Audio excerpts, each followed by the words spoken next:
Kinematics चालू करेंगे।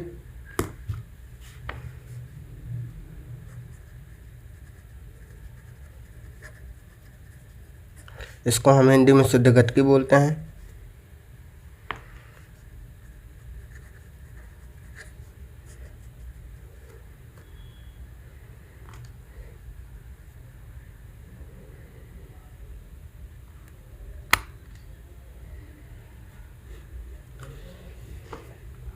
शुद्ध गतिकी क्या होती है, काइनेमेटिक्स क्या होती है।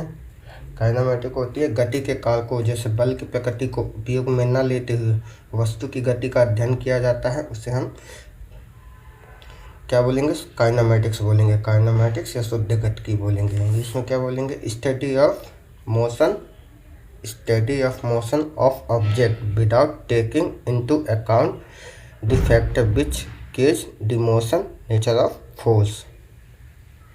तो इसकी हेडिंग डेफिनेशन होगी,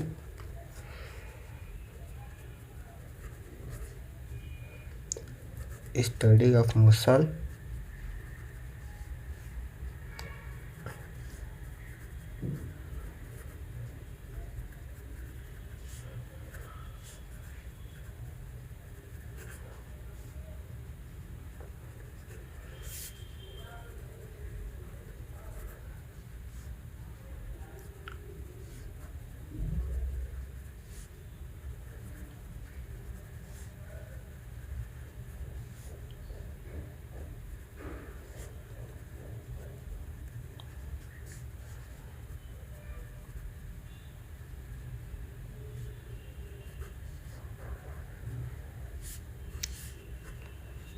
गति के कारक को बल की प्रकृति में उपयोग में न लेते हुए वस्तु की गति का अध्ययन करना ही काइनेमेटिक्स कहलाता है।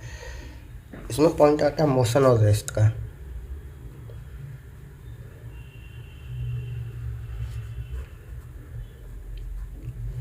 इसको हम विराम और गति भी बोल सकते हैं।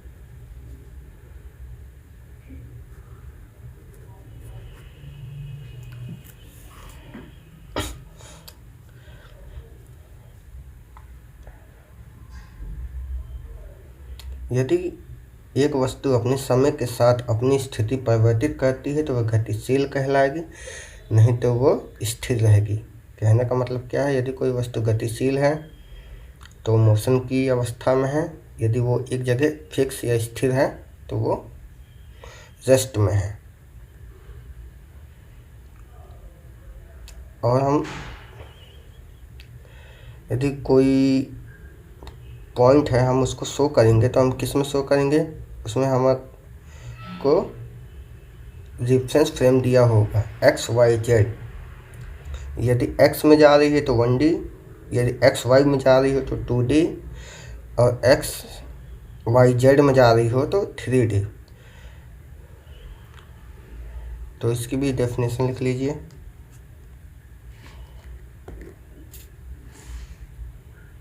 हिंदी में क्या होगी, यदि कोई वस्तु अपने समय के साथ अपनी स्थिति परिवर्तित करती है तो वह गतिशील कहलाएगी, अन्यथा वह स्थिर कहलाएगी।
इसमें जो रेफरेंस हो, इसमें जो रेफरेंस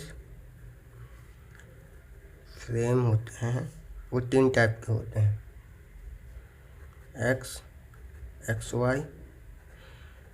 वाई जेड।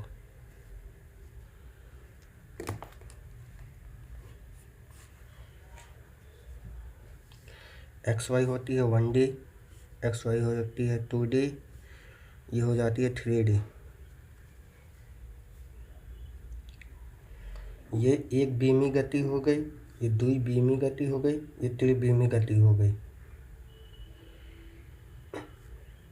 इंग्लिश में बोलेंगे motion in a straight line.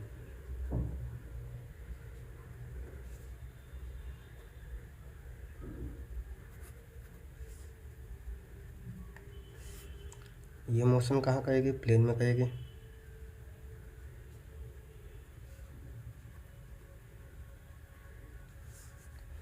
ये मोशन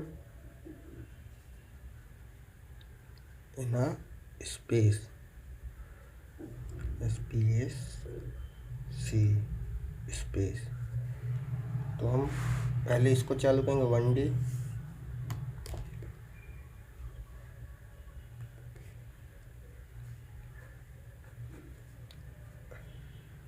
लिखाने वाला कम होगा, समझने वाला ज़्यादा होगा।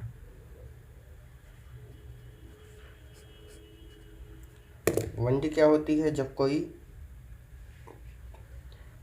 पॉइंट एकदम सीधा गति करती है, या ऐसा बोल सकते हैं जब कोई वस्तु एक ही दिशा में गति करती है या सिर्फ एक्स में ही जा रही है, तो तब हम उसको सरल रेखा में गति करना या मोशन इन स्ट्रेट लाइन कहेंगे। जैसे समझ लीजिए क्रिकेट के मैदान में बल्ले से तेज शॉर्ट गेंद खेलने पर गेंद सीधी जाती है, तो वो उसकी पोजीशन कैसी हो सकती है? धनात्मक या ऋणात्मक दोनों। पॉजिटिव भी हो सकती है और निगेटिव भी हो सकती है।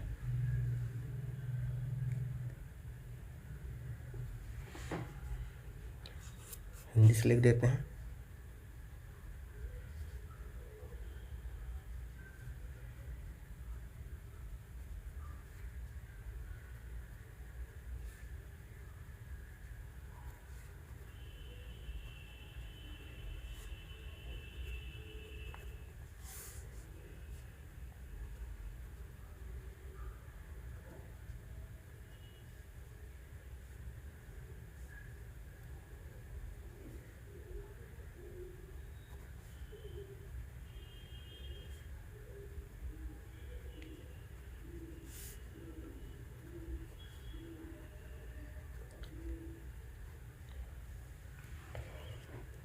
जैसे हम क्रिकेट खेल रहे हैं तो बल्ले से जब गेंद जाती है तो सिर्फ एक ही दिशा में सीधी भगती जाती है, और उसकी पोजीशन धनात्मक और ऋणात्मक बोले तो पॉजिटिव और निगेटिव दोनों हो सकती है। पहला पॉइंट डालिए डिस्टेंस और डिस्प्लेसमेंट।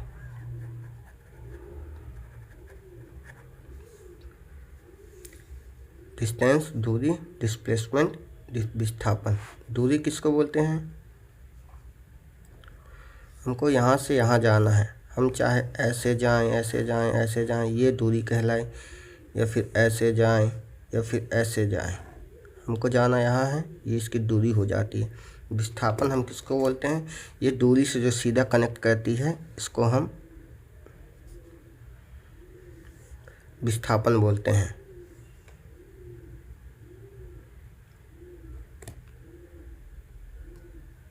किसी गतिमान कण या वस्तु द्वारा किसी मार्ग पर चली गई कुल लंबाई या कण या वस्तु उस द्वारा चली गई नियत समय अंतराल में कण द्वारा तय की गई पथ की कुल लंबाई को दूरी कहते हैं, जबकि विस्थापन की स्थिति सदिश में परिवर्तन है। अर्थात विस्थापन हम किसको समझेंगे? प्रारंभिक स्थिति से अंतिम स्थिति को जोड़ने वाली सदिश रेखा को हम विस्थापन बोल सकते हैं। विस्थापन या डिस्प्लेसमेंट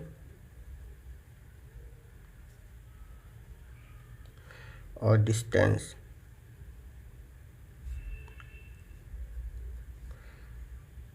ये हमेशा धनात्मक में होती है, और ये धनात्मक और ऋणात्मक दोनों में इसका आंसर आ सकता है। इसके बाद हमारा नेक्स्ट टॉपिक है स्पीड, चाल। चाल हम किसको बोलते हैं? चाल हम उसको बोलते हैं यदि किसी वस्तु द्वारा इकाई समय में तय की गई दूरी उसकी चाल कहलाती है, और यह एक अदिश राशि होती है और इसका मात्रक मीटर प्रति सेकंड होता है।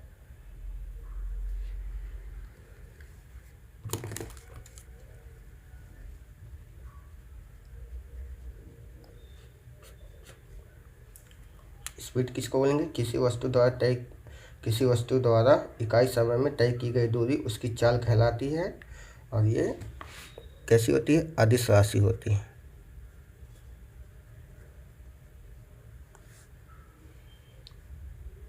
इसका मात्रक होता है मीटर प्रति सेकंड। इसका फॉर्मूला क्या होता है? चाल बराबर दूरी बटे समय।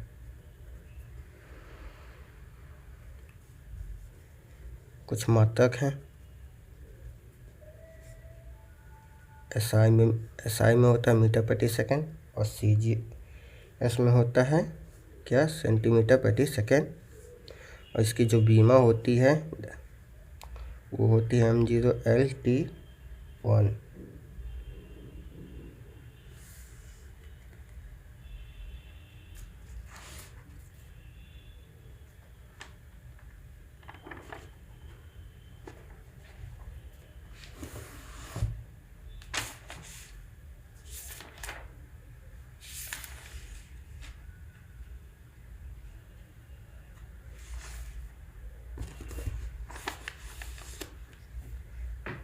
एक समान चाल,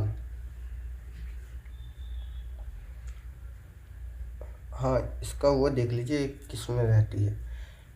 ये जो है जब कोई वस्तु गति रहती है, चलती रहती है, तो इसका मान शून्य और ऋणात्मक कभी नहीं होता है, ये भी हमेशा पॉजिटिव होता है, ऑलवेज पॉजिटिव।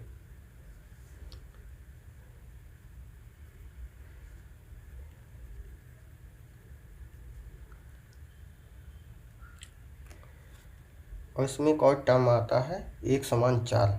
जब एक समान चाल कब किसको बोलेंगे? जो एक स्पीड से चलती रहेगी। तो उसको हम कैसे समझेंगे? जब कोई गतिमान कण एक समय अंतराल से समान दूरी तय करता है तो उसकी चाल एक समान चाल होती है। एक समान चाल का भी फॉर्मूला क्या होगा? दूरी बट्टे समय। तो उसमें कुछ है फॉर्मूले, याद कर लीजिए।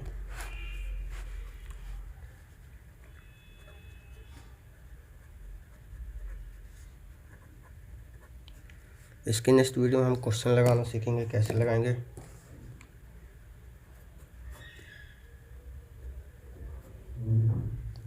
और दूसरा आता है असमान चाल या परिवर्ती चाल।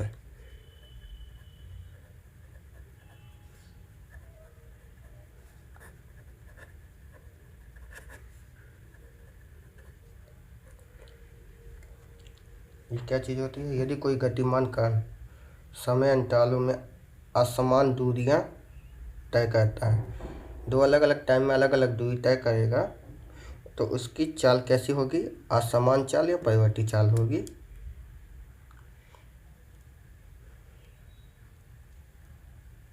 फिर आता है औसत चाल, भी एवरेज।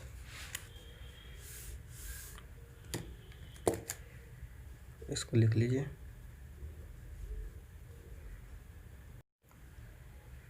यदि कोई गतिमान कण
औसत चाल,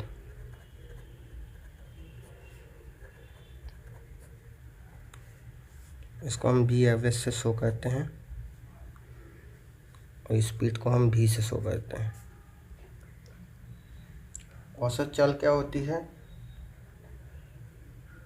जब वस्तु द्वारा तय की गई कुल दूरी और उसमें लगे समय के अनुपात को ही औसत चाल कहते हैं। वस्तु द्वारा तय की गई कुल दूरी, total distance upon total time.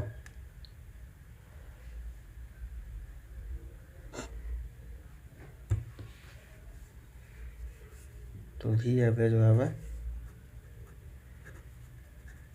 Total distance upon total time. आप इसको ऐसे भी लिख सकते हैं,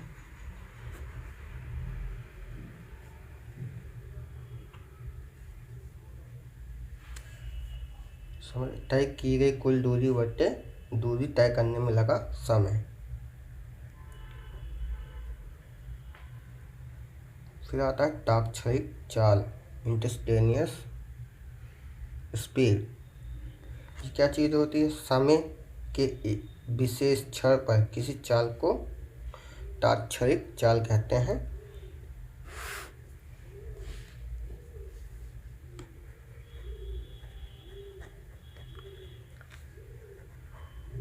जब हम उनके क्वेश्चन करेंगे तो टोटल इंग्लिश में चलेंगे और हिंदी से समझेंगे।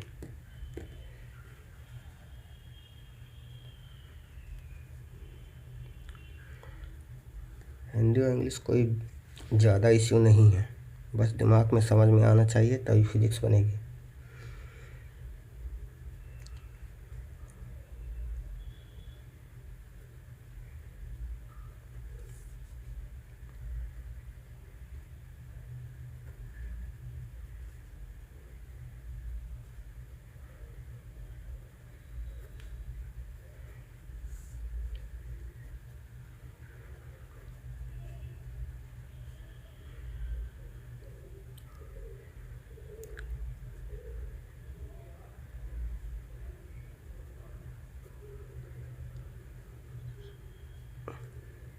किसी छोटे समय के लिए इसका उपयोग होता है।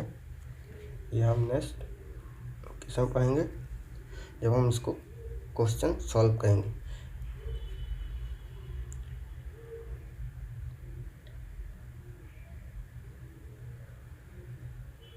अब हम वेलोसिटी आती है इसके बाद। वेलोसिटी से पहले आप ये देख लीजिए, ये सब पढ़ने के लिए हमको कुछ गति के नियम भी याद होने चाहिए, तब हमको क्वेश्चन सॉल्व होगा। और जो हम इसके क्वेश्चन लगाना सिखाएंगे वो एक पॉइंट के हिसाब से सिखाएंगे, इजी वे में,